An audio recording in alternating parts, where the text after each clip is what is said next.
నాకు బతకాలనిపించట్లేదు. లైఫ్‌ని ఎండ్ చేసుకుందాం అంటే ఫ్యామిలీ ఒప్పుకోవట్లేదు. నాకు ఇద్దరు చిన్న పిల్లలు. నేను సరిగ్గా తిండి తినలేకపోతున్నాను, నిద్రపోలేకపోతున్నాను.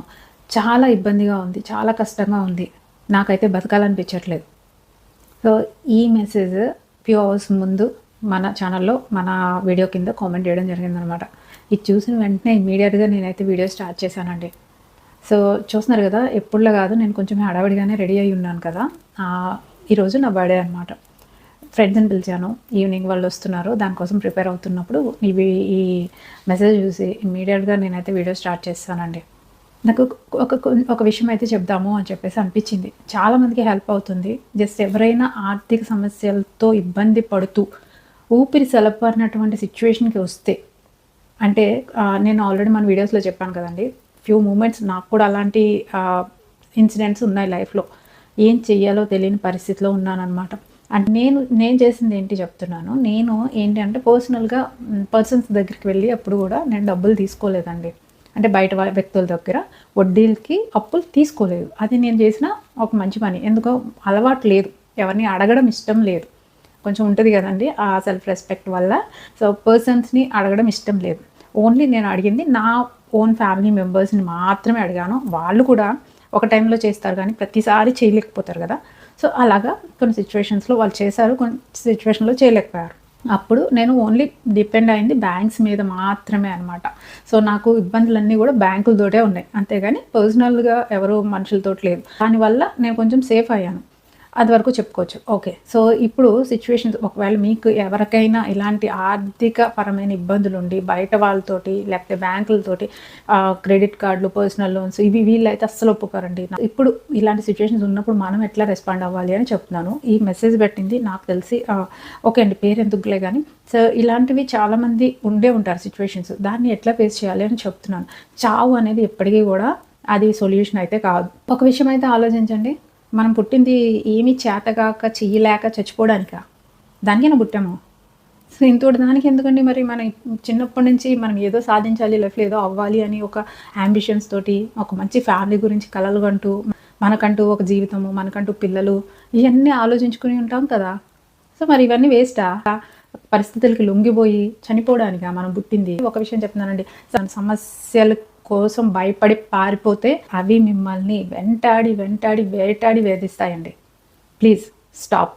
Don't run. మీరు పరిగెత్తద్దు. ఒక విషయం గుర్తుందో లేదో మనం ఏదైనా కొత్త ఏరియాకి వెళ్ళినప్పుడు ఆ ఏరియాలో ఉండే కుక్కలు ఉంటాయి చూసారా? అవి కొత్త వాళ్ళని అలో చెయ్యవు జనరల్‌గా. నిలబెడతాయి. నిలబెట్టి అరుస్తూ ఉంటాయి. సో, మనం వాటిని చూసి భయపడి పరిగెత్తాం అనుకోండి ఏం జరుగుతది? వెంబడి పడతాయి. వెంబడి పడి పీకేదాకా వదిలిపెట్టవు. సేమ్ అండి సమస్యలు కూడా అంతే. పిచ్చి కుక్కల టైప్ అనుకోండి. మనం పరిగెట్టామంటే ఇంకా అసలు వదిలిపెట్టే సమస్య లేదు. మనకంటే వేగంగా పరిగెడతాయి. అండ్ నేను ఆల్రెడీ చెప్పాను, సమస్యలకి మన భయమే బలం. మనం ఎంత భయపడతామో అవి ఎంత పెద్దగా అవుతూ ఉంటాయన్నమాట. సో, మనమే వాటికి ఫుడ్ ఇస్తున్నాము. మన భయం రూపంలో వాటికి ఫుడ్ ఇస్తున్నాము. సో, ఇచ్చే కొద్దీ అవి పెద్దగా అవుతుంటాయి. పారిపోవడం ఆపి వెనక్కి తిరిగి ధైర్యంగా నిలబడండి. అంతే. నిలబడితే చాలు. వాటి పర్సనాలిటీ ఆటోమేటిక్‌గా తగ్గిపోయి ఎంతలాగా ఉన్న సమస్య కూడా మీకు చిన్నగా ఇంతగా సూక్ష్మంగా కనిపించడం స్టార్ట్ అవుతది. నిజమండి. నిజం. నా స్వీయ అనుభవంతో చెప్తున్నాను. నా సెల్ఫ్ ఎక్స్‌పీరియన్స్‌తో చెప్తున్నాను. ఎక్కడ చదువుకొచ్చింది బుక్కులో చూసినవి కాదు. నేను అనుభవించింది చెప్తున్నాను మీకు. ఏంటి ఇప్పుడు ఏం జరుగుతది? అసలు ఏం జరుగుతుందో చూద్దాం అనుకోండి. నిలబడండి అసలు. ఏమవుతుందో తెలుస్తది కదా మీకు. మీకు కూడా ఎక్స్‌పీరియన్స్ వస్తది కదా! ఇంకొక చిన్న ఎగ్జాంపుల్ చెప్తానండి. ఒకరోజు ఒక సిట్యుయేషన్ ఇలాంటిదంటే ఒక సిట్యుయేషన్ వచ్చింది. సో, నేను ఫేస్ చేయాల్సిన పరిస్థితి వచ్చిందనమాట. సో, ఎట్టి పరిస్థితుల్లోని రేపొద్దున్న నేను వాళ్ళకి సమాధానం చెప్పాలి. నా దగ్గర సమాధానం చెప్పడానికి ఏమీ లేదు. వాళ్ళు ఇచ్చిన గడువు తీరిపోయింది. వాళ్ళు వస్తారు. వచ్చి ఎదురుగుండా నించుంటారు. నేను వాళ్ళకి ఏం సమాధానం చెప్తాను? ఎలా చేయాలి? ఏం చేయాలి? నిజంగా అంటే అంతకుముందు ఒక నెల నుంచి అదే మదన పడుతూ ఉన్నాము. ఆ టైం అంతా అయిపోతుంది. నెల రోజులు, 30 రోజులు కానీ ఒక్క రోజుకి వచ్చేసింది. ఇంకా రేపే అనమాట. ఇంకా రేపే డెడ్‌లైన్ వచ్చేసింది. అప్పటి వరకు నేనేం చేయలేకపోయాను. అంటే నేను నా శక్తి కొద్దీ నేను చేసినవన్నీ కూడా వర్కౌట్ అవ్వలేదు. ఇంకా నేను ఫేస్ చేయాల్సిన పరిస్థితి వచ్చేసింది.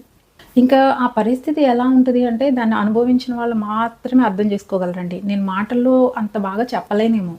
నిజంగానే. ఇప్పుడు నేను కామెంట్ ఏదైతే చదివానో అదే పరిస్థితి. చచ్చిపోవాలని నేను రేపొద్దున వాళ్ళని ఫేస్ చెయ్యలేను. ఆ ధైర్యం లేదు నాకు. నాకిష్టం లేదు. వాళ్ళని ఫేస్ చేయడం అసలు ఇష్టమే లేదు. ఏం చేయాలి? ఇష్టం లేనప్పుడు ఏం చేయాలి? పారిపోవాలి. లేదా చచ్చిపోవాలి. ఆ 2 ఆప్షన్‌లే కనిపిస్తా ఉన్నాయి. అంతలాంటి పొజిషన్స్ వచ్చేస్తదనమాట. ఎలాగో ఆ నైట్ గడిచింది. ఇంక గడవడం అంటే ఇక మనిషిలో లేననమాట. మనిషికి ఇంక అసలు ఏమీ అర్థం కాకుండా ఎవరేం మాట్లాడుతున్నారు అని కూడా లేకుండా ఆ మైండ్‌లో అంతగా ప్రెషర్ అయిపోయి, అంతగా టెన్షన్ తీసేసుకుంటున్నాను లోపల. మెకానికల్‌గా వర్క్ చేస్తూ ఉన్నాను అంతే తప్ప నేనసలు మనిషిలా లేను ఆ టైంలో. అలాంటిది ఇంకా అయిపోయింది. రేపు తెల్లారిపోయింది. ఇంకా ఆళ్ళు వస్తారు ఎనీ టైము. ఇంక నేను దేవుడి దగ్గరికెళ్ళి కూర్చొని ఒకటే అనుకున్నా. నేను మానవ ప్రయత్నంగా నాకున్నంత శక్తి వరకు నేను ఏమేమి చెయ్యగలను, ఎంత ఎఫర్ట్ అయితే పెట్టగలను నేను పెట్టేశాను. ఇంకా నా దగ్గర ఆప్షన్స్ లేవు. నేనేం చేయలేను. నువ్వు చూసుకో. ఇంకేం జరుగుతదో నేను కళ్ళు పెట్టి చూడడం తప్ప నేనేమీ చెయ్యలేను. నమస్కారం. అయిపోయింది. ఇట్ ఈస్ కాల్డ్ మనం ఒక మాట అంటాం చూసారా? శరణాగతి అంటాం. ఎప్పుడైతే మనం శరణు పెడతామో సో ఇంకప్పుడు మానవ ప్రయత్నం అయిపోయిన తర్వాత సంగతి చెప్తున్నానండోయ్. అన్నీ ఉండి కూడా నాకేం తెలీదు నువ్వు చూసుకో అంటే మాత్రం ఆయన ఒప్పుకోడు. ఓకే. మన ప్రయత్నం అయిపోయింది అని మనకెప్పుడు తెలుస్తదండి? ఎప్పుడు తెలుస్తదంటే ఇప్పుడు మనం ఒక పని చెయ్యాలి. ఎగ్జాంపుల్‌కి మనకి డబ్బులు రావాల్సి ఉంది. ఆ డబ్బులు మనకి వస్తే ఆ డబ్బులు తీసుకొని వీళ్ళకి ఇచ్చేస్తాం. ఓకే. సో ఏదో రకంగా అది ఎలా రావాల్సింది ఉంది అంటే మనం ఆస్తి అమ్మేసామా? లేకపోతే వాళ్ళ దగ్గర అప్పు చేస్తున్నామా? సో ఏ రకంగా అయినా సరే ఒకళ్ళ దగ్గర నుంచి మనకొస్తాయి. మనం వాళ్ళకి ఇవ్వాలి. ఇది అనుకున్నాం. కానీ వాళ్ళ దగ్గర నుంచి మనకి రావట్లేదు. అంటే ఇక్కడ నా పాత్ర ఎంతవరకు ఉంది? అంటే నేను చేయాల్సిందేంటి?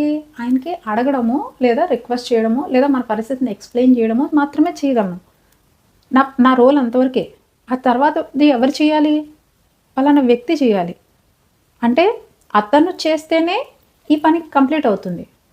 అంతే తప్ప నేనిక్కడ ఆవేశపడి నేను చేయలేకపోతున్నాను, నా వల్ల కావట్లేదు అని నేను ఎంత టెన్షన్ పడినా నేనేం చేయలేను. నేను చేయవలసింది నేను చేసేసాను. ఒకవేళ నేను అతన్ని అడగకుండా సరిగ్గా ప్రాపర్‌గా కమ్యూనికేట్ చేయకుండా పట్టుకొచ్చేయి అన్నాననుకోండి, అతను పట్టుకురాలేదనుకో అప్పుడు నా తప్పవుతుంది. కానీ నేను కంటిన్యూగా అతన్ని ఫాలో అప్ చేసి అన్ని రకాలుగా చెప్పాల్సినవన్నీ చెప్పిన తర్వాత ఇక ఆయన యాక్షన్ చేయాలి. అతని యాక్షన్ తోటి మాత్రమే సమస్య సాల్వ్ అవుతుంది. సో అతను యాక్షన్ చెయ్యలేదు. అది నా చేతిలో ఉందా? మీ చేత బలవంతంగా ఇప్పించడం నా చేతిలో ఉందా? లేదు. అర్థమైంది కదా? సో మీరు ఎంతవరకు చేయాలి? మనం ఎంతవరకు చేయగలం అనేది మనం చేసిన తర్వాత ఇక వదిలేయాలి. మిగిలినదంతా కూడా వేరే వాళ్ళ చేతిలో ఉంటుంది. సో అది ఎప్పుడు జరుగుతుంది, ఎలా జరుగుతుంది అనేది మనం గెస్ చేయలేం. అప్పుడే మనం ఫుల్ ఎఫర్ట్స్ పెట్టినట్టు. ఓకే. ఇక మళ్ళీ బ్యాక్ వచ్చేద్దామండి. ఆ రోజు ఏం జరిగింది? నేను మార్నింగ్ నుంచి వెయిట్ చేస్తున్నా. సీన్ వాళ్ళని ఫేస్ చేయడం కోసం నాకు ధైర్యం కావాలి కదా! వెయిట్ చేస్తున్నా. ఎప్పుడొస్తారు? మార్నింగ్, ఆఫ్టర్‌నూన్, ఈవినింగ్, నైట్ అయిపోయింది. వాళ్ళు రాలా. ఆ రోజంతా గడిచిపోయింది. ఆ రోజు ఎప్పుడో ఏదో ఒక టైంలో వచ్చేస్తారు అని వస్తామని ముందే చెప్పారు కదా! సో నేను ఆ రోజంతా టెన్షన్ పడుతూనే ఉన్నా. ఏం జరగలా. డే అయిపోయింది. నైట్ అయిపోయింది. తెల్లారిపోయింది మళ్ళీ. అప్పుడు నాకొక విషయం అర్థమైంది. నేను ఈ రోజు కోసం నెల రోజుల నుంచి ఈరోజు ఏదో జరగబోతుంది, ఏదో జరిగిపోతది అని నెల రోజుల నుంచి టెన్షన్ పడుతున్నా. నెల రోజుల నుంచి ఏం చేస్తున్నాను? ఏది మనసు పెట్టి పని చేయట్లా. ఏదో చేస్తున్నాను కానీ మనసులో అంతా ఇదే జరుగుతుందనే ఉంది. సో ఇక్కడ నేను చేయాల్సిన పని సరిగ్గా చేయట్లేదు. నా ఆరోగ్యం దెబ్బతింటుంది. నేను ప్రెషర్ తీసేసుకుంటున్నాను. సరిగ్గా ప్రాపర్‌గా ఫుడ్ తినట్లేదు. నా ఫ్యామిలీ మెంబర్స్‌ని నేను సరిగ్గా పట్టించుకోవట్లేదు. నేను చేసే పనిలో నేను 100% ఇవ్వట్లేదు. సో ఇవన్నీ ఎఫెక్ట్ అవుతున్నాయి. దేని గురించి? నెల రోజుల తర్వాత జరగబోయే విషయం గురించి. కానీ ఎంత టెన్షన్ పడి ఏదో జరిగిపోద్ది, ఆ రోజు ఏదో జరిగిపోద్ది, భూమి బద్దలైపోద్ది, మనం అందులో పడిపోయి చచ్చిపోతాము అన్నంత ప్రెషర్ తీసేసుకున్న నేను ఆ రోజు వచ్చింది, వెళ్ళింది. ఏమీ జరగలా. నాకప్పుడు అర్థమైందనమాట. ఓకే. మనము దీన్ని ముందుగా ఇంతలా ఊహించేసుకుని ఎక్కువగా మనము స్ట్రెస్ అయిపోయి బాధపడిపోయాం. నిజానికి ఏం జరిగింది? ఏం జరగలా. ఆ తర్వాత ఎప్పుడో మళ్ళీ వాళ్ళు కాల్ చేశారు. ఆ తర్వాత ఏదో మాట్లాడారు. తర్వాత ఏదో సెటిల్మెంట్ అయన్నీ అవుతాయి. కానీ ఇక్కడ మనం చెప్పదేంటంటే ఆ రోజు ఏదో జరగబోతుంది, లేదా కొన్ని రోజుల తర్వాత ఏదో జరగబోతుందని ఊహించుకుని మన లైఫ్‌ని మనమే కాంప్లికేట్ చేసేసుకొని, మనమే ప్రెషర్ చేసేసుకొని, మన ఆరోగ్యాన్ని మనమే చెడగొట్టుకుంటున్నాం. ఎవరైతే ఇబ్బందుల్లో ఉన్నారో, ఏదైనా సరే ఏ రకమైన ఇబ్బంది అయినా సరే, అది ఆర్థికపరమైన ఇబ్బంది అయినా, మానసికపరమైన ఇబ్బంది అయినా సరే, అంటే కొంచెం డీల్ చేసే విధానాలు వేరే ఉంటాయి. కానీ మనం ఊహించుకుని, వాటిని ఎన్లార్జ్ చేసుకొని, మన లైఫ్‌ని ప్రస్తుతాన్ని మనము పాడు చేసేసుకుంటున్నామనమాట. నేనేం చెప్తున్నానంటే ఒకవేళ ఇన్ కేస్ మీరు మరీ అసలు ఊపిరి సలపని పరిస్థితిలో ఉండి, మీకు ఎలాంటి దారి తొయ్యనప్పుడు మీరు చచ్చిపోవడం అనేది సొల్యూషన్ కాదు. ఇప్పుడు ఇదంతా పెట్టుకుంది మనమే కాబట్టి మనమే దీన్ని నెమ్మదిగా తీసుకోవాలి. అంతేగాని చచ్చిపోతే ఏముంటుందండి? అలాంటి ఆలోచన చేయకండి. అలాంటి పిచ్చి ఆలోచనలు. నిజంగా అలాంటి వాళ్ళు ఎవరైనా ఉంటే నేను అసలు రెస్పెక్ట్ ఇవ్వను వాళ్ళకి. చచ్చిపోవడం అనేది సొల్యూషన్ అయితే కాదు. మనం ఫైట్ చేద్దాము. ఏముంది, ఇదేమీ పెద్ద భూమి మీద ఉన్న వస్తువే కదా, భూమి మీద ఉన్న విషయమే. అంతరిక్షంలో ఏం పడిపోలేదు. ఓకేనా? సో డీల్ చెయ్యొచ్చు. ఓకే. సో ఇక్కడ ఏం చెప్తున్నానంటే, మీకు ఎంతగా ఇబ్బంది అయినప్పుడు మీరు మీ సమస్యలు ఎవరితో ఉన్నాయో వాళ్ళతో కూర్చొని మాట్లాడండి. నేను లాస్ట్ వీడియోలో కూడా చెప్పాను. వాళ్ళని పిలవండి, కూర్చోబెట్టండి, మాట్లాడండి. సమస్య ఎప్పుడు ఎలా సాల్వ్ అవుతుందో మీకు మీ దగ్గర ఉన్న పరిష్కార మార్గాలు ఏంటో ఎక్స్ప్లెయిన్ చెయ్యండి. ఒక సెటిల్మెంట్‌కంటూ రండి. ఓకేనా? సెటిల్మెంట్ ఏదో ఒకటి చేయించుకోండి. లేదు, అది కూడా అవ్వట్లేదు, వాళ్ళు ఒప్పుకోవట్లేదు అంటే మీకు న్యాయ వ్యవస్థ మీకు భరోసా కల్పిస్తుంది మీ జీవితానికి. మీరు కోర్టుకి వెళ్ళండి. కోర్టుకి వెళ్ళి మీ సమస్యల్ని చెప్పుకుంటే మీకు ఇంజెక్షన్ ఆర్డర్ అనేది ఇస్తారు.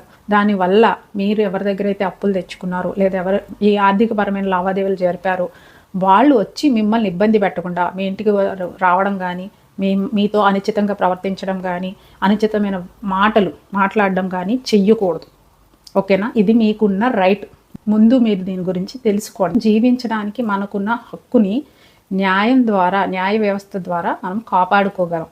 న్యాయ వ్యవస్థ మనకి భరోసా ఇస్తుంది. మనం ఎవడి కోసమో దేనికోసమో చచ్చిపోవాల్సిన అవసరం లేదు. సో అర్థమైంది కదా, నేను చెప్పదలుచుకుంది అయితే ఇదేనండి. సో ముందు ఆ రక్షణ తీసుకుని తర్వాత మీరు ఏం చెయ్యగలరో మీ శక్తి సామర్థ్యాలను బట్టి ఆ పరిస్థితుల్ని చక్కబెట్టుకోవడానికి ప్రయత్నం చేయండి. అండ్ మన ఫ్రెండ్స్ అందరికీ రిక్వెస్ట్ అండి, ఈ వీడియోలో ఎంతో కొంత వాల్యుబుల్ ఇన్ఫర్మేషన్ అయితే ఉంది అండి. సో డెఫినెట్గా ఇది ఎవరైతే ఇబ్బంది పడుతూ ఉంటారో వాళ్ళకి రీచ్ అయితే బాగుంటుంది అనుకుంటున్నాను నేను. సో కాబట్టి ఈ వీడియో చూసిన వాళ్ళు మీకు నచ్చితే డెఫినెట్గా ఉపయోగపడుతుంది అనుకుంటే మీరు లైక్ చేసి కింద కామెంట్ అయితే చేయండి. సో దట్ ఇంకొంతమందికి రీచ్ అవుతుంది. ఎందుకంటే మంచి కంటెంట్ ఉన్న వీడియోస్ కదలకుండా అట్లనే ఉండిపోతాయండి. ఏదో ఫ్యాన్సీ థంబ్నెయిల్స్ ఉంటే మాత్రమే పోతుంటాయి. అది మీకు కూడా తెలుసు కదా. ప్లీజ్ ఎవరికైనా హెల్ప్ అవుతుంది. అండ్ ముఖ్యంగా ఈ కామెంట్ చేసిన వ్యక్తి ఈ వీడియో చూడాలని కోరుకుంటున్నానండి. So that's all for today. Take care and bye bye.